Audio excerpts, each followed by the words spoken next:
She opened the fridge, stared inside like she was looking for a way out, then pulled out a bottle of sparkling water, the kind I never drink. She twisted the cap, took a sip, then finally said it. "I think I'm going to leave for a while." Just like that. She didn't sit down, didn't make eye contact, just stood in front of the open fridge, letting all the cold air spill out like that sentence hadn't just snapped something in half inside my chest. I didn't ask where she was going, because I already knew. There was a duffel bag by the door, one I hadn't seen in months, the one she used when she traveled for work last spring. The same one she texted me about from hotel rooms with the message, "All good here, miss you." I used to believe those messages. Not anymore. She closed the fridge door. Still wouldn't look at me. Still wouldn't say my name. "I need to figure out who I am again," she mumbled. "Not we. Just she." I nodded. Once. Slowly. Like my neck weighed more than the air in that kitchen. She hesitated, like she was waiting for the explosion. Waiting for me to shout or cry or beg her to stay.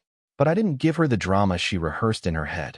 I just leaned back against the counter, arms crossed, and said the only thing that came to mind. "The keys are on the hook. You won't need to text." Her face twitched. Just slightly. A muscle near her jaw that always flexed when she was trying not to react. And still, she waited. For resistance.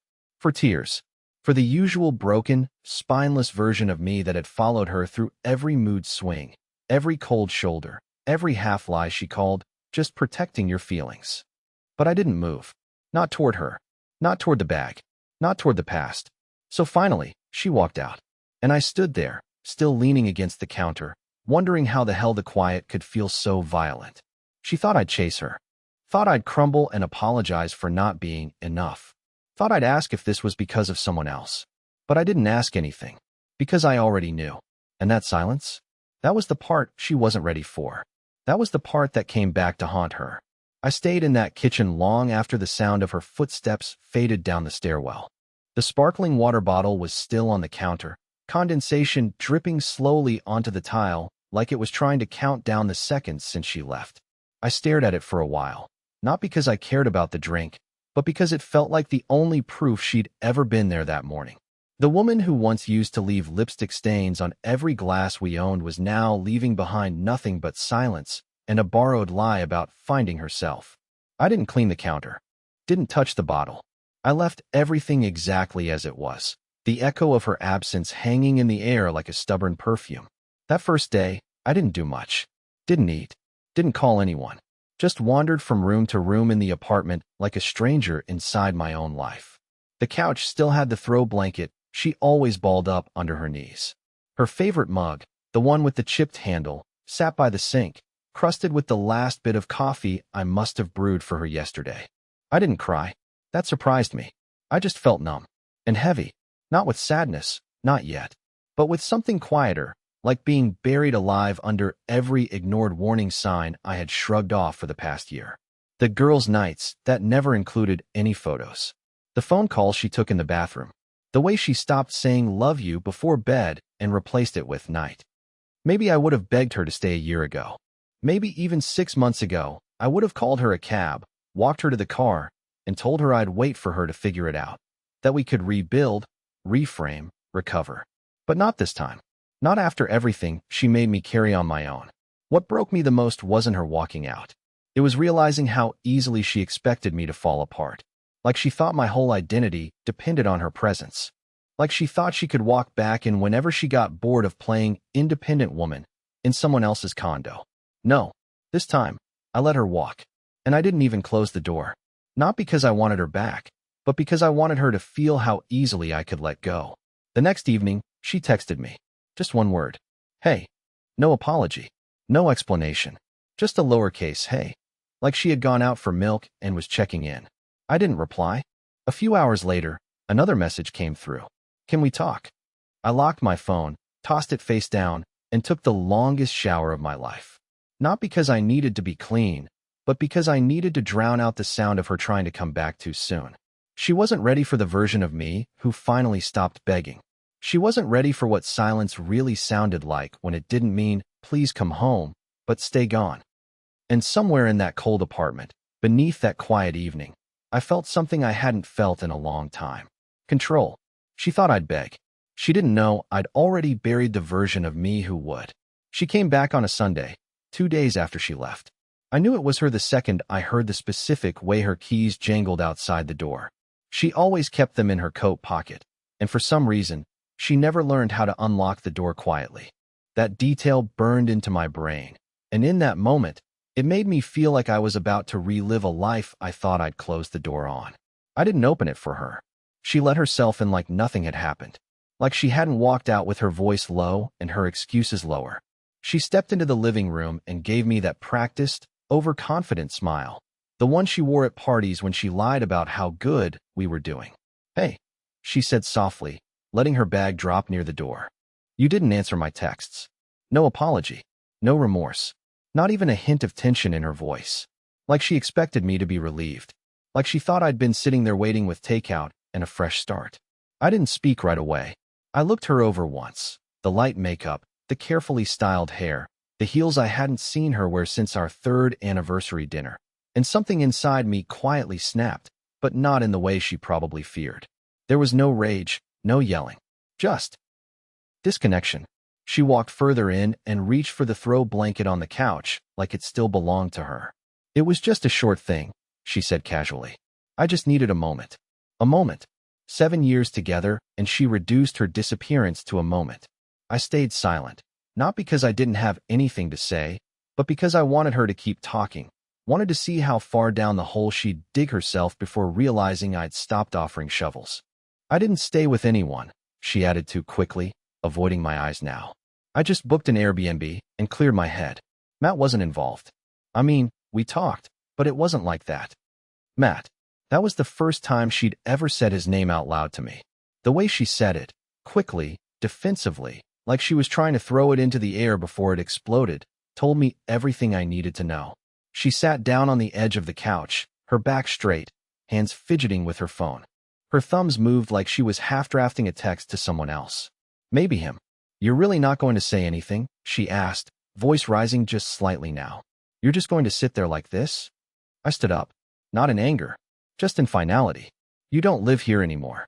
That sentence didn't come from my throat. It came from a deeper place, the version of myself that had been silent for too long. The man who had eaten disappointment for breakfast and called it normal. The husband who had settled for emotional scraps. Her expression cracked. "You're not serious." I didn't answer. I walked to the front door, opened it, and held it with one hand. Not forcefully, not dramatically, just enough to tell her I wasn't bluffing. She stood slowly, like her heels had turned to anchors. "Daryl," she said finally, voice trembling for the first time, "I thought you'd fight for us." I looked at her, not at her body, not at the version of her I used to hold. I looked directly into the eyes of the woman who thought love was a game of attention and silence was a tactic. And I said the one thing I knew would echo in her head for weeks. "You thought wrong." She stepped outside. I closed the door gently behind her. No slamming. No theatrics, just a soft click of finality. For the first time in years, I felt like I had made a decision without waiting for permission. And on the other side of that door, she finally understood I wasn't the same man she left behind. 2 days passed without a single knock, text, or call. I half expected her to try again. Some tearful voicemail, maybe a long-winded message about what we've been through or how complicated things got. But there was nothing, just silence. It should have felt like peace, and in some ways it did, but I'd be lying if I said it didn't gnaw at something deep in me too. Not because I missed her. I didn't. Not really. What I missed was the idea of who she used to be, before she started picking herself apart just to be admired by someone who didn't even know how to love her.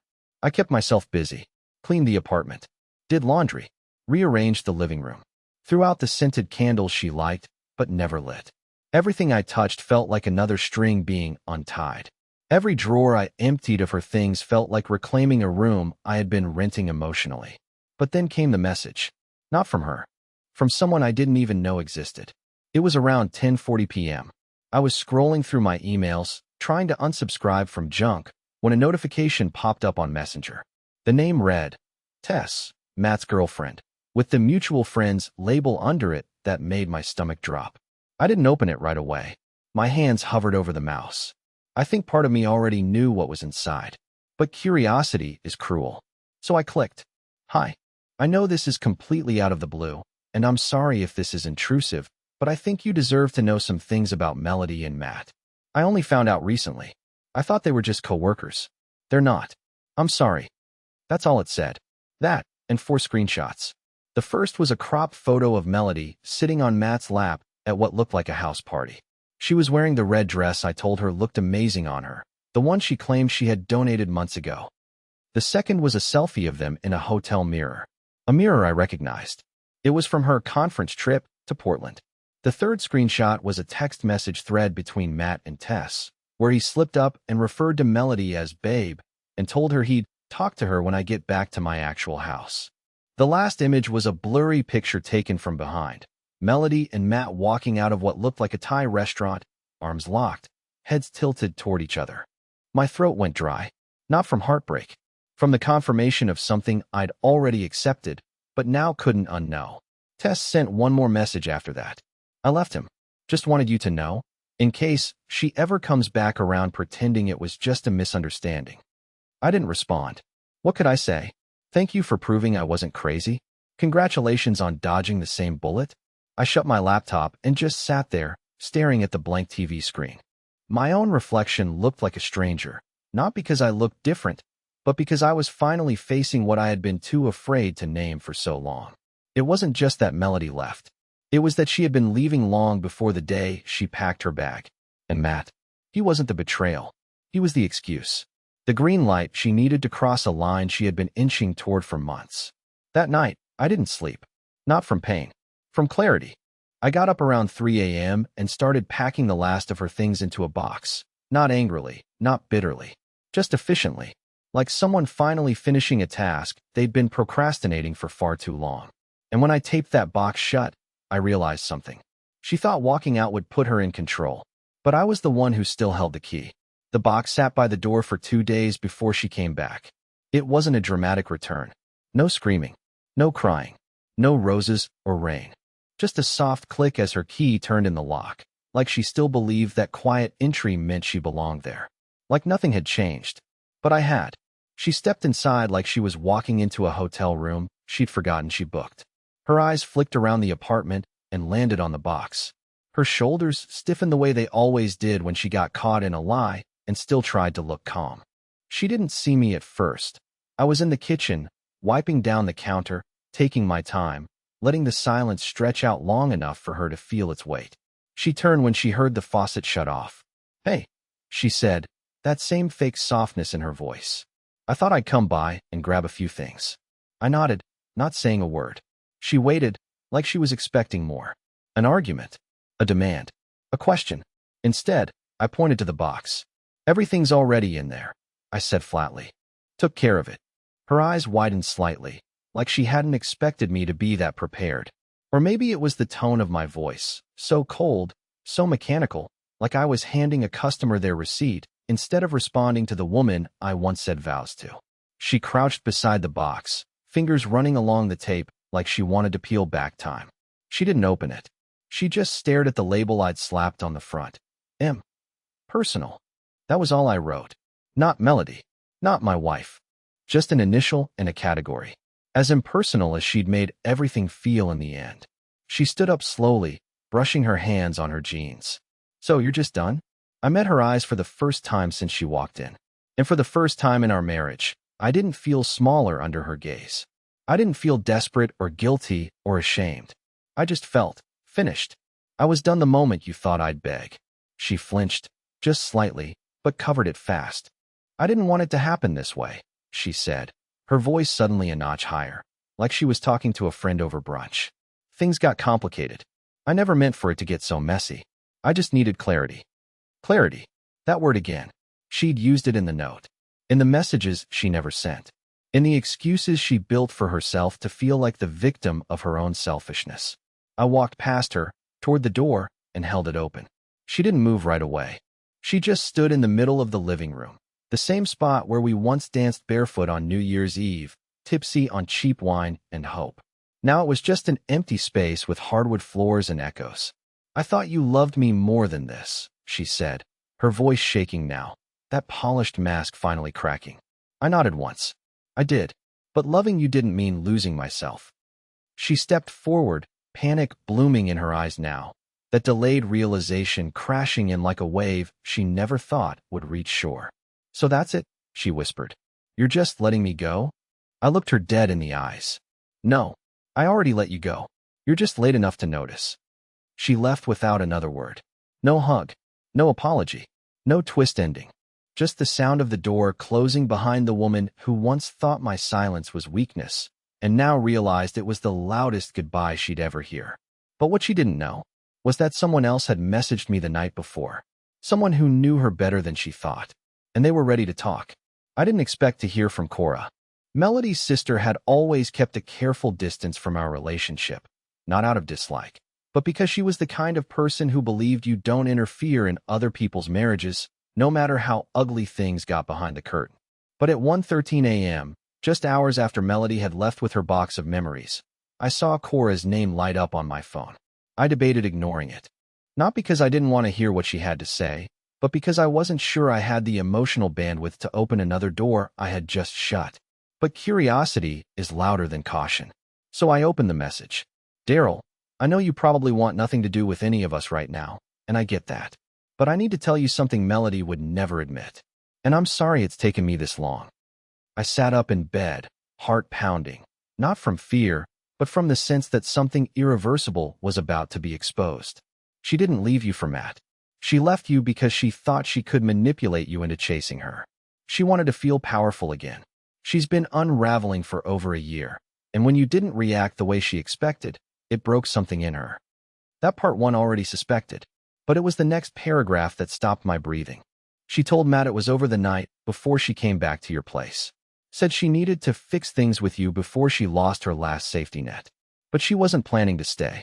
She just wanted you to fight, to cry, to beg, so she could reject you again. She even bragged about it to me. Said she needed to feel wanted before making a final decision. I put the phone down, got up, paced the room like a man with nowhere left to sit. That wasn't just manipulation. That was orchestration. She hadn't come back because she missed me. She hadn't cried because she regretted it. It was all theater. I had been nothing but a stage prop in her power trip. She wanted control, not closure. She wanted to see me bleed so she could pretend she still mattered. My stomach turned, but I wasn't angry.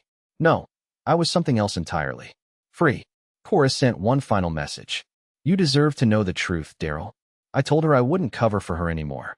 And if you ever want to talk, I'm here. Not as her sister, just as someone who saw you trying when she stopped.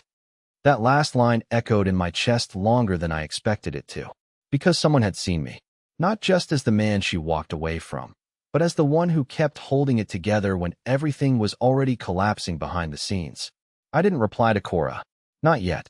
I sat in that moment and let the weight of everything settle, the lies, the manipulation, the game she tried to play and lost. And for the first time in months, I didn't feel like a victim. I felt like the one who had finally stopped playing a game I never agreed to. But that wasn't the end. Because the next morning, Melody messaged again. This time, she said she wanted to meet. Not at the apartment. At a coffee shop. Neutral ground. Her exact words? There's something I need to admit to you before it's too late. And just like that, I knew. She wasn't done trying to rewrite the ending. But I was ready. This time, I'd bring my own script.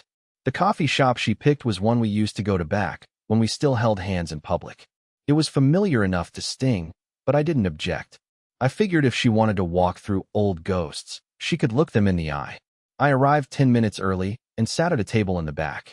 I chose that spot on purpose, the corner seat, far from the windows, where I could watch her walk in without her seeing me first. I wanted to see who she really was when she thought no one was watching. And when she did walk in, I barely recognized her. Not because her appearance had changed. She was still wearing her signature oversized coat, the one she used to steal compliments with. Still had her makeup done like she wanted to be noticed. Still moved with that calculated casualness, the way people do when they want to seem unbothered. But it was her eyes that gave it away. She scanned the room too fast. She bit her lip too hard. She clutched her phone like it might protect her from something. She didn't look like a woman in control. She looked like a woman who knew she'd lost it. When she finally spotted me and walked over, I didn't stand. I didn't smile. I just watched her like someone watching the final scene of a movie they already know the ending to. Hey, she said softly, slipping into the seat across from me. Thanks for coming. I nodded once. Didn't offer small talk. She reached for her drink and sipped it like she needed a second to gather herself. Then said it. The thing she must have rehearsed in front of a mirror a dozen times. I made a mistake. Silence. She waited for me to respond. I didn't. I don't mean just the other stuff, she added quickly, eyes flicking to mine. I mean all of it. The way I left. The way I treated you. I thought you'd always be there. I thought I could come back and things would. I don't know. Snap back into place. Still, I said nothing. Because the longer I stayed silent, the more she started filling it in. I was scared, Daryl, she continued. Scared that we'd become boring. That I'd settled. And mad. He made me feel wanted, but it wasn't real. It was just a distraction. He never saw me the way you did. And the night I came back to talk to you, I wasn't planning to stay. I was testing you. That's the truth. She swallowed hard, and for the first time, her voice cracked. But when you didn't beg, it messed me up. I thought you stopped caring. But now I see. It wasn't that. You were just done giving everything to someone who gave nothing back. I studied her for a long moment. She looked smaller somehow. Not physically, emotionally. Like the role she'd been performing had finally worn thin. I leaned forward, folded my hands calmly, and asked the only question that mattered. Why are you telling me this now? She hesitated. And just like that, the truth slipped out, clumsily and without the polish she'd probably planned. Because I don't know who I am without you. There it was. Not love. Not remorse. Not healing. Fear. I sat back. Let the words hang in the air. Then I pulled out my phone and slid it across the table. On the screen was Cora's message, her full confession about Melody's real plan, the way she'd bragged about using me, the emotional setup she'd crafted like a stage play. Melody stared at the screen like it had slapped her. Her mouth opened, but no sound came out. I leaned in again. My voice was calm, not cruel. You're not sorry for what you did. You're sorry that it didn't work. Tears welled in her eyes, and for a second, I felt the old reflex, that ache to comfort, to forgive, to reach across and rescue her from herself. But that version of me was gone, dead and buried the moment she treated my heart like a leash. I stood up and looked down at her, not with hate, not with rage, with freedom. Take care of yourself, Melody, I said quietly. Whatever version of yourself that turns out to be. And I walked out. No backward glance. No lingering hope. No what if. But the story didn't end there. Because when I got home, there was an envelope waiting in my mailbox. No return address. Just my name written in sharp, urgent handwriting. Inside was a photo. And a date. And something that would change everything again. At first, I thought Melody had sent it. The envelope had no return address. No note inside. Just a photo printed on thick matte paper and a date scribbled in pen on the back. The photo showed her, standing outside a restaurant in the city, looking uncomfortable and very not alone. Matt was there, too. Except this time, he wasn't touching her. He wasn't smiling. He was walking 10 feet ahead of her, scrolling his phone, completely ignoring her like she was just another stranger in the background of his life. It was dated 2 days before she messaged me to meet at the cafe. I stared at it for a long time. Not because it hurt, but because it confirmed what I already knew. She hadn't come to the cafe to make peace. She came because Matt had stopped making her feel like the center of the universe, and she thought I'd fall for the illusion again. But I hadn't, and I wouldn't. I turned the envelope over one more time and noticed something tucked beneath the flap. A small card, folded in half. Inside was a handwritten note. She fooled both of us. Thought you'd want to know who she really is. Good call walking away. No name. Just that. And that was all I needed. I tossed the photo in the shredder and didn't look back. Whatever that part of my life had been, it was over now. No unfinished sentences, no phantom feelings. Just air where the weight used to be. In the weeks that followed, I didn't spiral. I didn't break down or isolate myself or drown in what-ifs. I did something far more powerful. I rebuilt. I reached out to old friends I'd pushed away. I picked up hobbies I used to love, sketching, woodworking, things that had nothing to do with her. I started taking long walks without checking my phone. My apartment stopped feeling like a space she had left and started feeling like a home I had built. Not for us. Not for her. Just for me. And Cora? She stayed in touch. Not in a romantic way. Not at first. but in a kind, consistent, human way. She dropped off books she thought I'd like, sent playlists when I couldn't sleep, brought coffee once on a random Tuesday just to say, "You're doing better than you think." Funny how life works. The woman who broke me thought she'd be the one I couldn't live without. But in the end, the only thing I couldn't live without was the version of myself I'd almost forgotten existed. The man who wasn't afraid to let go, who didn't need to scream to be heard, who understood that sometimes peace is found not in fixing what's broken, but in refusing to bleed for someone who never bothered to bandage what they cut. Months later, Melody tried reaching out again. A long message, full of half apologies and blurry justifications. I didn't even open it. I just blocked the number and went back to the life she thought I'd never find without her. The truth? I found more. And this time, I wasn't letting go of me.